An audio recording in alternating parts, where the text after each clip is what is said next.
Sisi a dit que les entretiens étaient centrés sur les moyens de promouvoir les relations entre l'Égypte et le Bélarus. Dans tous les domaines, l'Égypte et le Bélarus ont signé des accords renforçant les échanges commerciaux entre les deux pays. El Sisi avait reçu plus tôt dans la matinée le président macédonien Giorgio Ivanov, avec qui il a évoqué des questions d'intérêt commun et la coopération bilatérale. Lors de l'entretien, le président El Sisi a dit que la lutte contre le terrorisme était une responsabilité qui incombe à la communauté internationale qui doit combattre les idéologies des extrémistes tout en instaurant la sécurité.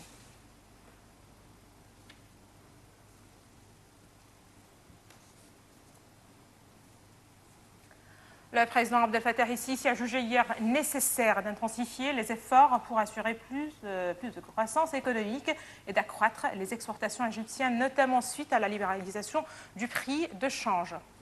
Cette déclaration a été faite en rencontre avec le Premier ministre Chérif Esmaïl, le gouverneur de la Banque centrale, les ministres de la Défense et de la Production militaire, de l'Intérieur, de la Justice, des Finances, les chefs des renseignements généraux et de l'organisme du contrôle administratif.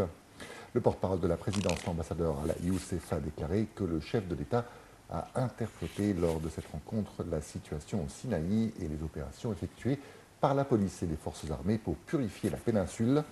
Par ailleurs, Sisi a souligné la nécessité de contrôler la propreté des aliments, d'assurer la sécurité alimentaire et de contrôler les prix, notamment ceux des médicaments.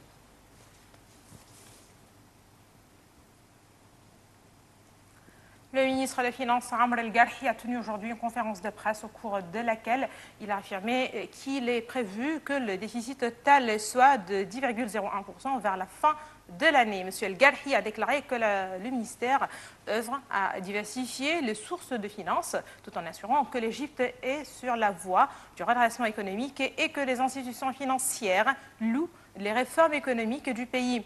Au cours de sa conférence de presse, M. El-Garhi a précisé que les revenus des impôts diminuent le déficit budgétaire et que l'État œuvre à augmenter les revenus des impôts de 13%. Amr El-Garhi a en outre annoncé que la subvention allouée au secteur de l'énergie sera réduite dans 4 ans.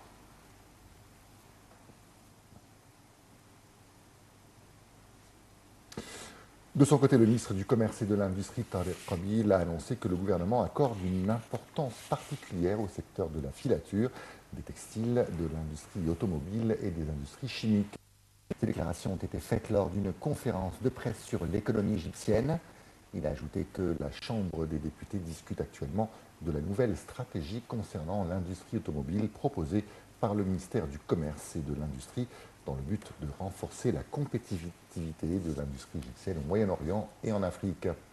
Le ministre a poursuivi en déclarant que le gouvernement envisage de redoubler durant l'année en cours le nombre de terres destinées aux projets industriels. Il a signalé que le secteur industriel a réalisé une croissance de 20% en décembre dernier, précisant que les exportations égyptiennes ont augmenté de 17% l'année dernière.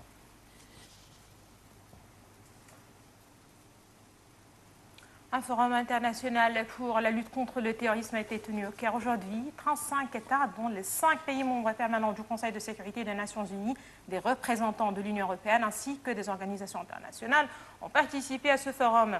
Depuis sa fondation, ce forum vise à soutenir les efforts que les différents pays déploient dans la lutte antiterroriste et l'extrémisme.